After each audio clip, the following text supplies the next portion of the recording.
ryari ihuriro rya FARDC nyuma y'uko rivumbuye ubugenzuzi bw'ikirere ndetse ubona yuko ryakoze operasiyo zikomeye zo kwigaruriza ibice byinshi byo muri teritwari ya Masisi?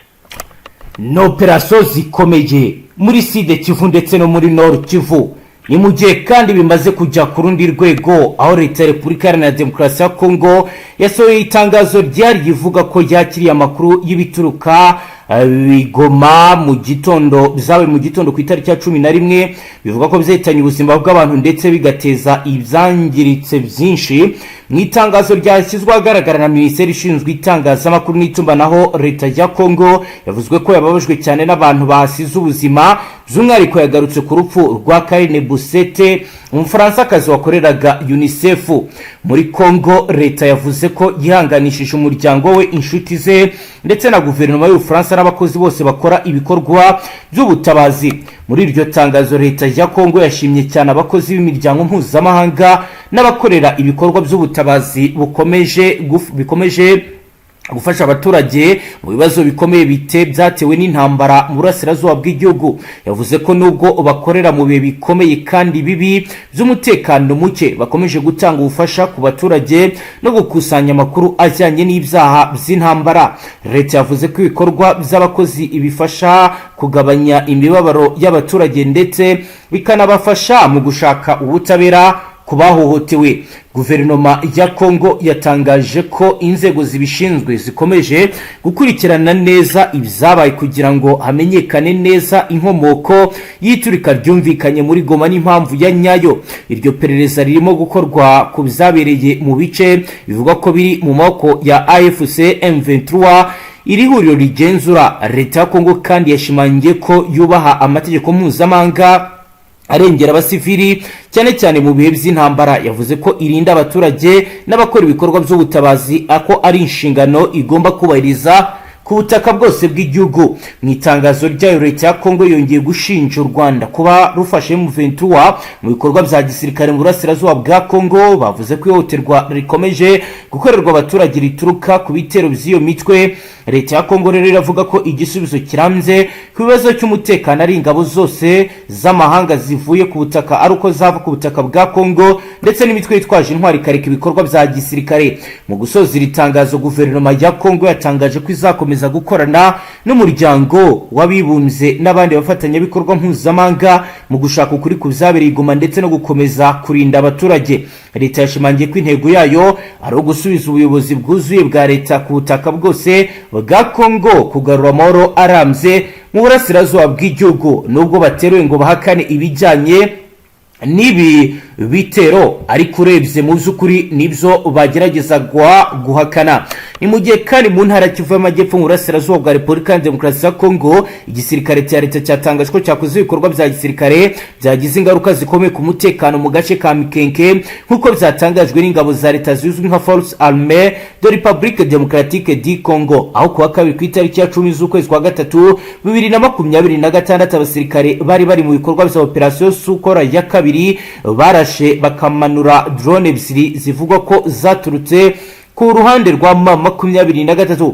Umuvugizi w'ibikorwa bya gisirikare muri Sud Kivu Lieutenant Mbuyi Kalonji Ligan yavuze ko izi drone zari z'igisirikare hamwe n'abafatanyabikorwa babo ndetse n'umutwe wa Alliance Fleuve Congo. Nkuko babigaragaza, basobanuye ko izi drone zitagira abapilote zinjiye mu kirere cya Kongo mu buryo bunyuranyije n'amategeko, bikaba bizafashwe nk'igikorwa cyo kwica ubusugire bw'igihugu. Mu itangazo ryashyizwe ahagaragara, ubuyobozi bwa FARDC buravuze ko iki gikorwa cyo gushotora ndetse no kurenga ku masezerano mpuzamahanga aherutse gusinywa agamije kugabanya ubushyamirane mu burasirazuba bwa Kongo. Ayo masezerano azwi nka Washington Agreement on Eastern DRC Tensions yaragamije kugabanya ubushyamirane n'imirwano ikomeje hagati y'impande zitandukanye ziri mu ntambara. FARDC iravuga ko kuba drone zinjiye mu kirere cya Kongo bishobora gufatwa nk'igikorwa gihungabanya amahoro n'umutekano w'igihugu. Mu magambo ye, Lieutenant Mbuyi Kalonji Ligani yagaragaje ko ingabo za Kongo zikomeje kuba maso kandi ziteguye guhangana n'icyari cyo cyose cyahungabanya umutekano w'igihugu. Yagize ati, ingabo za FARDC zikomeje kuba maso, zifite discipline kandi ziteguye kurinda ubusugire bw'igihugu n'ubwigenge bw'igihugu cya Kongo. Ibyerekana ko igisirikare cya Kongo kiri mu rwego rwo kongera ubwirinzi mu kirere, air defense vigilance, mu bice byegereye habera imirwano. Uretse kurasa drone, FARDC yanatangaje ko hari abarwanyi 25 bavuga ko ari umutwe wa FC biyamije ingabo za bishyikirije ingabo za leta mu duce twa Mikenke na Kakenke. Umuyobozi wa gisirikare baravuga ko aba barwanyi bahisemo gushyira intwaro hasi nyuma y'imirwano ikomeye yabereye muri utu duce two mu misozi yo muri Sud Kivu. Abasasanguzi mu bya gisirikare navugishije kwisaranda kw'aba barwanyi bashobora kuba batewe igitutu n'igisirikare gikomeje gushyira imbaraga zikomeye muri iyi mirwano. Akarece k'uburasirazuba bwa Repubulika ya Demokarasi ya Kongo gakomeje kuba mu bibazo by'umutekano muke kubera imitwe myinshi yitwaje intwaro ikorera muri aka gace. Intara ya Kivu y'Amajyaruguru na Kivu y'Amajyepfo nizo zikunze kuruvugwamo ibikorwa bya gisirikare, harimo imirwano hagati ya FARDC ndetse n'imitwe yitwaje intwaro. Kugeza ubu ubuyobozi bwa FARDC buvuga ko bukomeje ibikorwa byo kugarura umutekano no kurinda ubusugire bw'igihugu, aho bitangazwa ko n'ubundi operasiyo zikomeye za gisirikare zo zirakomeje kandi zikomeje guteza ibibazo bikomeye nkuko abari muri ibi bice babitangaza. Ku murongo wa telefoni turi kumwe na Roko Informa wacu Safari, aho tugiye kureba situation iri muri teritwari ya Masisi, aho bivugwa kandi binemezwa ko hazindutse urugamba rukomeye nagezweho kuri uyu munsi wa kane w'icyumweru ku itariki ya 12 ukwezi kwa gatatu 2026. Safari waramutse neza? Safari waramutse neza? Safari waramutse neza? Turumva ku murongo wa telefoni bitari kudukundira ko Safari tubasha kumwumva, ariko turagerageza twongere tumuhamagare atubwire ibiri kugenda biba, aho biri gutangazwa kugeza ubu ngubu hari force nyinshi za FARDC ziri kuzanwa muri teritwari ya Masisi, aho bigaragara ko ibiri kugenda biba ndetse n'ibigenda bigaragara byose nibijyanye n'imyiteguro y'urugamba rukomeye. Benshi bavuga ko kuri ubu FARDC yamaze kurubira ndetse yamaze gutegura ibijyanye na operasiyo zikomeye kandi zidasanzwe mu bice bitandukanye. Gahunda ihari nuko ibintu bikomeje kugenda biba bibi cyane, ndetse n'imyiteguro ikomeye ikaba ikomeje kugenda igarukwaho kuri buri ruhande. Abaturage cyasiro ko infoma zacu ziratubwira ko kugeza ubu FARDC iri kuzana abasirikare benshi muri teritwari ya Masisi n'ibikoresho, ni mu gihe 23 nayo ivugwaho ko yatangiye ibi bikorwa kandi ikomeje gahunda zidasanzwe zo kurwana ndetse no kuba bategura ibijyanye n'ikibuga cy'imirwano. Reka rero dukomeze tureba n'ibindi bikomeje kugenda biba. Twakirero ko Informa wacu Safari atubwire. Safari uratwumva? Yego. Waramutse neza? Waramutse. Yego, muri teritwari ya Masisi wari umpaye message urambwira utazindutse imirwano, bihagaze gute kugeza ubu tuvugana?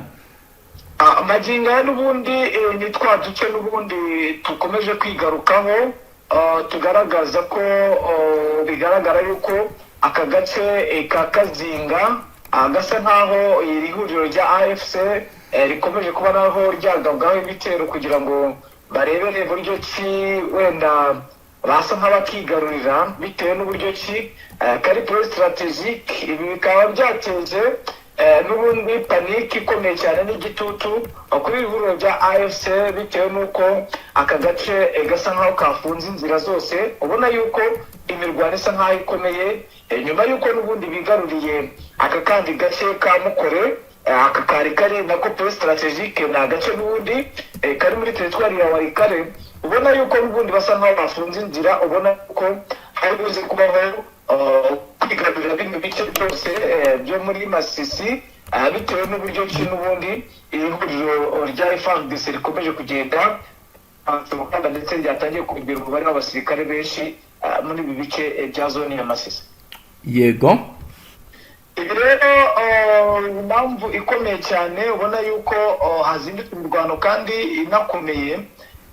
Biragaragara yuko n'ubundi nyuma yuko bamaze kuveyuka ibi birere byose, nyuma yuko n'ubundi bavumbuye ikoranabuhanga, ubona yuko ibintu bisa nk'ibyamaze gufata urundi rwego, ndetse ubona yuko ihuriro rya AFC M23 risa nkaho ryatangiye kwiga ingamba. Ubona yuko basa nkaho mu maxe agiye atandukanye habayeho gukora withdraw ndetse ubona yuko baciye intege umugambi wo kwavansa urugamba mu bice byose bigiye bitandukanye. urabona wenda nka hano Masisi bari bakomeje kwavansa berekeza Walikale, ariko urabona yuko bahise babaca intege bitewe n'uko hari ibitendo bigiye bitandukanye iri huriro rya FARDC bari kugenda bakora, ariko bikaba bigaragara ko muri teritwari ya Rucono bitoroshye bitewe n'uburyo ki muri ariya mashyamba bivugwa ko harimo ihuriro rya FARDC, ndetse ubona yuko byahangayikishije AFC M23 bitewe n'uko muri biriya bice bisa nkaho ari byo by'ingenzi kuri bo, ndetse ubona yuko nyine basa nkaho bacanganyukiye ku rwego rwo hejuru magingo aya.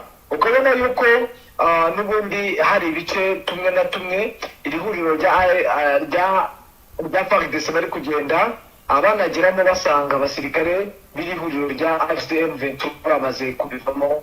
ukabona yuko bigaragara ko ihuriro rya AFC M23 risa naho niba twabyita nka withdraw cyangwa bisa naho ari kubona yuko ibintu byakomeye, ndetse bitewe n'uburyo ki ku mirongo y'imbere y'urugamba iri huriro rya FARDC bari guherekezwa n'amadrone nyuma y'uko bamaze kubona yuko ihuriro rya AFC ritakibasha gukontorora drone ku rwego rwo hejuru. ubona yuko n'ubundi bisa naho bitari bworohere iri huriro rya AFC bitewe n'uko ku mirongo y'imbere y'urugamba biri kugaragara.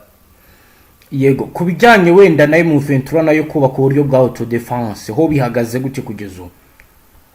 magingo ya nta muti wari wakoreka bitewe n'uko ubundi byajyaga bigaragara ko nimba FARDC igabye igitero ikayigabaho igitero wenda hakabaho gutsindwa bagakora withdraw, urabona ko bazana comeback ikomeye, ukabona yuko n'ubundi basubije inyuma zino ngabo zirwana ku ruhande rwa leta, ariko urabona yuko bisa nkaho ari nko gucika intege cyangwa basimo biga uburyo bushya bw'imirwanire, kuko bivugwa ko n'ubundi bari bamaze iminsi igera muri 3 bari kwiga uyu ni umunsi wa 3 ngira ngo bari kwiga ku bigendanye n'uburyo bagiye guhangana n'ibitero biri kubera muri ibi bice, kuko byazamuye Byamungu wari ushinzwe operasiyo za gisirikare muri Sud Kivu, ndetse uburyo bari barimo kuganira muri ibi bitero byabaye hano i Goma, n'ubundi General Byamungu na General Sultan Makenga ndetse na General Baudouin kumwe na bamwe mu b'imbere ariko bake iminsi bamazemo barimo kwiga uburyo ki bagomba kureba uburyo ki bahangana n'ibitero bikomeye bitaboroheye by'iri huriro rya FARDC. byagiye bibagora cyane bitewe n'uko bari gutakaza umubare w'abasirikare benshi, ndetse urabizi ko banatakajemo n'umuvugizi wabo mu bya gisirikare. urumva rero ni ikintu bari kwigaho ubwo gitegerejwe kugira ngo kigaragare haboneke result zishoboka. urumva rero ntago result zari zagaragara cyangwa nta buryo bundi bushya bari bongera kugerageza muri ibi bitero biri kubera muri ibi bice n'ubundi bya zone ya Masisi ndetse n'agace gato ka Walikale. Yego, reka dukomeze noneho turebe ibijyanye n'ibiri kubera muri Sud Kivu. Sud Kivu yo bimeze gute? hano biragaragara ko Sud Kivu hari imirwano ikomeye cyane, ariko bivuga ko hari radiyo bita Ngoma, radiyo Ngoma iba mu Minembwe, bivugwa yuko n'ubundi abawazarembwe bayigabyeho ibitero. urumva kugaba ibitero n'ihuriro rya FARDC bigaragaza ko hari imbaraga zikomeye kugira ngo binjire mu Minembwe. urumva ko nubwo wenda batari bafata centre ya Minembwe, ariko urumva ko kuba barabashe kugeraho ku butaka urumva ari ikindi kintu gikomeye, ndetse iyi mirwano yanahabaye bivugwa yuko ihishwemo umukoloneli niyo bita Justin wa FARDC. Bigaragara ko habaye imirwano ikomeye, ariko ubona yuko n'ubundi bisa nkaho ihuriro rya FARDC rikomeje kugenda rigira ubugenzuzi buto mu bice bigiye bitandukanye birimo ihuriro rya AFC M23 na MRDP twirwaneho. Ni imirwano n'ubundi ikomeye na maginga ya iracyumvikana mu duce tugiye dutandukanye, aho mu gace ka Karingi ndetse na hano Mitamba. Aka gace ka Mitamba kabaye isibaniro, kandi ni ngombwa yuko kuba isibaniro bitewe yuko ubugenzuzi bwinshi cyangwa uduce twinshi dusa nkaho tugakikije, turasa nkaho turi mu biganza by'ibihuriro rya FARDC ndetse na n'ingabo z'aba FDL, bitewe n'uburyo kubakitse aka gace ka Mitamba. Awenda urabona yuko kari kumwe n'ibi bice byenda kwegera zone yanuze ya Uvira, kandi urabizi neza ko Uvira ariho bafite ubugenzuzi bukomeye kuri iri huriro ryanuze rya FARDC ndetse n'aba FDL. Rero biragaragara ko Mitamba igice kimwe kandi gisa nkaho ari kinini, gisa nkaho kiri mu biganza by'iri huriro, ariko ubona yuko isaha ku isaha bayigarurira yose, ndetse mu duce tugiye dutandukanye maginga ya abenshi ntabwo bazi ko Prezo yamaze kujya mu biganza bya FARDC, n'ubu baracyayifite. Urumva rero kuba bagishaka zino zone ya Minembwe biraza kuborohera, bitewe n'uko bitari buze gusa nkaho bitari buze korohera iri huriro rya MRDP twirwaneho na AFC, bitewe n'uko bamaze kugira ubugenzuzi ku maporo strategique y'utu duce n'ubundi twa zone ya Minembwe. Urumva rero ni ibintu bisa nkaho bikomeje kugenda bigaragara. Imirwano irakomeye kandi irakomeje muri ibi bice, kandi urabona yuko uretse ko wenda bano basirikare batwirwaneho bafite imbaraga kandi bafite uburyo bwo kuba barwana, bari kugenda nabo bakoramo abasirikare batari bakeya muri kurasiyo bahanganye, ariko urabona yuko n'ubundi ubugenzuzi bwose bwihariye cyane mu duce tugiye dutandukanye, ubona yuko n'ubundi buri mu biganza by'iri huriro rya FARDC. Safari, tugana ku musozo, reka tubwire abadukurikiye ko Leta Zunze Ubumwe za Amerika zamagaye igitero cya drone ingabo za Leta ya Repubulika ya Demokarasi ya Kongo zivugwaho ko zagabwe mu mujyi wa Goma, zivuga ko kugaba igitero ahantu hatuwe n'abaturage bitemewe. Mu rukerera rwo kuwa gatatu ku itariki ya 11 z'ukwezi kwa gatatu 2026 nibwo i Goma hagabwe igitero cya drone twayifuza ugenzura uriya mujyi washinje ubutegetsi bw'Kinshasa kuba aribwo buri inyuma ya kiriya gitero cyaguyemo abantu batatu bari mu Fransakazi Bosetke wakorageraga ishami ry'umuryango w'abibumbye ryita ku bana UNICEF ndetse n'abaturage babiri. Leta Zunze Ubumwe za Amerika rero biciye mu ishami ryabo rishinzwe Afrika bavuze ko kiriya gitero cyongereye imibabaro yatewe n'imfu zikomeje kwibasira abanyekongo benshi mu burasirazuba bwa Repubulika Haranira Demokarasi ya Kongo. Bakomeje bagira bati turihanganisha ibyimazeyo imiryango yabo abapfuye, inshuti zabo nabo bakoranaga. Turasaba impande ziri mu makimbirane kubahiriza inshingano zo kurinda abakozi b'umuryango w'abibumbye n'abakora ibikorwa by'ubutabazi. Bunzemo ati ibitero bigabwa mu duce dutuwe n'abaturage ntibyemewe na gato. Amerika rero ivuga ko yizeye ko impande zose ziri mu makimbirane muri Kongo zizubahiriza ibyo ziyemeje. Guverinoma ya Kongo mu itangazo yasohoye kuwa gatatu yavuze ko yababajwe n'iturika ryabereye i Goma ryahitanye abantu kandi rikangiza byinshi. Yanihanganishije umuryango wa Karine Bosset ishima uruhare rw'abakozi b'imiryango itanga ubutabazi bakomeje gufasha abaturage mu bihe bikomeye by'intambara. Kinshasa zavuze ko iperereza rigikomeje hamenyekana neza icyateye igitero, ariko ubuyobozi bwa FARDC buvuga ko ari cyo cyari kigambiriye abayobozi bacyo. Leta ya Kongo igiye gushimangira ko yubahiriza amategeko mpuzamahanga, aho rero bigaragara ko kuri ubu ibintu zamaze kugera ku rundi rwego. Safari, tugana ku musozo rero, niba hari izindi update ufite tutibutse kukubaza wazitubwira maze tugasoza amakuru yacu. hano n'ubundi ni ibigaragaza neza ko ibintu dutarutseho imasisi bivugwa yuko hano muri sheferi ya Bahunde ni muri grupoma ya Kibaba ni mu birometero 24 werekeza n'ubundi hafi na Rubaya hano ku Birombe. Biravugwa yuko hamaze kugera abasirikare b'abafaransa kandi benshi basa naho bari kwerekeza n'ubundi kuri ibi Birombe by'Irubaya. Nizo update ziri aka kanya, haramutse hagize igihinduka n'ubundi twaza kubamenyesha bwana munyamakuru. Yego Safari, reka dusoreze ahangaha tugushimire cyane. Yego namwe reka tubashimire.